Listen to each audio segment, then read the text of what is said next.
All right.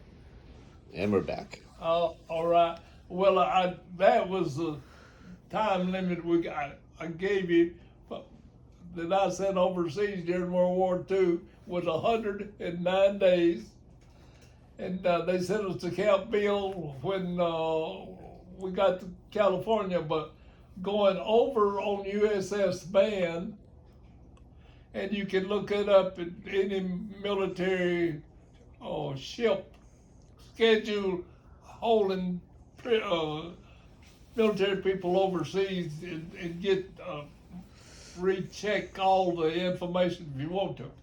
But anyway, I came from Camp Bill, California, up through Kansas and St. Louis and Doris Banks. The conductors coming through the train picking up the tickets, and I was wanting to go in the bathroom and shave because there wasn't nobody in there at that time of the night, and I told Doris Banks to give the conductor my ticket when it come through. When he came through, Doris Banks just laid it up in the window, and then the next morning the conductor wanted my ticket when I was going into St. Louis, and they couldn't find it. So I had to get off the ship, get off the train in St. Louis, which was, I was known before I got into Kansas City. And then I had to buy a ticket from Kansas City to Birmingham on the train because I lost my train ticket. Oh boy. And then I got off, went to Birmingham. I went to my sister's Louise Kennedy, and she went with me to Sears Roebuck to buy some civilian clothes. And we did the next day, and I went, and some of the rest of it, I went with my wife. I did that story old, but I sent her give a man in California money to send a telegram telling her I was on the way home, and the guys put the money in his pocket. I reckon and never did send it, but they didn't know I was coming. You surprised them. Yeah, no, she found out I was coming before I got there. But anyway, me and Louis went down to Sears Roebuck on 3rd Avenue in Birmingham at that particular time, and bought some clothes, and I went to see Mavis from Birmingham, but I went my home before I went up there. Was she happy to see you? Well, you'll have to ask her. And That's good. That's a great one. and to get back to the basic cause, she wrote me every day I was gone. Uh-huh. But I met her in junior high school. She played basketball with that junior high school, and me and her transferred. She transferred to Curry in senior one, and I transferred to the senior two in 1942.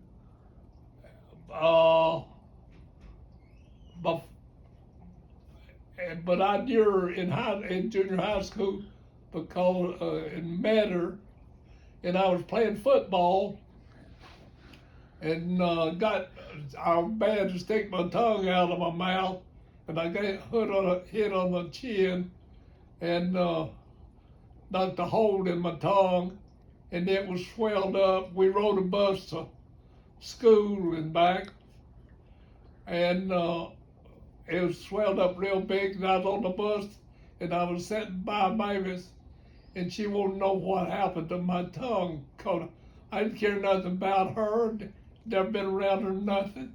I said, well, it's not, I said, one thing about it, you'll never get a chance to bite it. And it made her mad, she got up and moved. Juanita Bennett was a real close friend of Mavis's. And she told me, said, called me a nut or something, said, that girl loves you and don't be treating her like that. Oh, you were being bad. And that's the first contact I had with her mentally then. And we started, I didn't have no transportation to go see her. And I'd, on the weekend, on Saturday or Sunday, I would pay $25 to ride the Miss Allen bus to Thatch to see Mavis. Yeah. Sometimes the buses during the war, right after the war, it'd be loaded. They wouldn't stop and pick me up. Now I walked from Thatch home twice during our court procedure. A courting procedure. And anyway, it's 11.2 miles from where she lived to where I live. Sometimes it might be a car or truck or something pass me up during the process because there wasn't no traffic on the road. That was on Highway 5 then, a U.S. highway. You must have really liked her. Well, the story about Walk 11 miles. She could have anything she wanted, and I never stood on that. I don't know why she married me, because she could have anything she wanted, and I didn't have nothing. Oh, wow. But she knew your heart. She knew your heart. That's all you had was love. Well, what grade were you guys in when you slicked your hair back like she had her hair back? I was in high school. Her and Willie Clay Huggins was real good friends. And she come down the hall, that hair was pointing in the middle. I went in one of the rooms that was lucky enough to have a mirror, and looked at my hair and parted in the middle. And when I come out of the bathroom, I run across her. She seen me with that hair parted in the middle. She never did wear her hair in the middle. You were annoying her. Do you remember when she would complain about something, and you would say, "Well, if it's not one thing, it'd be another." Well, I don't know why she put up with me, but I loved her. Yeah. She used to tell you to stop knocking and banging in the kitchen. You were real rough with all the pots and pans. She would she'd get mad at you, buddy. Oh, me. And they're not a luckier person in the world than I am. I hear you.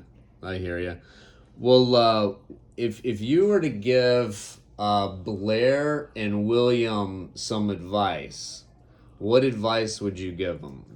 She's gonna be 16 and he's 14. Never hit a woman. Do you have any better advice? Yeah, never hit a woman. If some guy hits a woman, get away from him. And a woman is one of the best people in the world. Yeah. And a mother is the most important job that a person will ever have. That's good advice. I like that. That is good advice. Can't argue with that.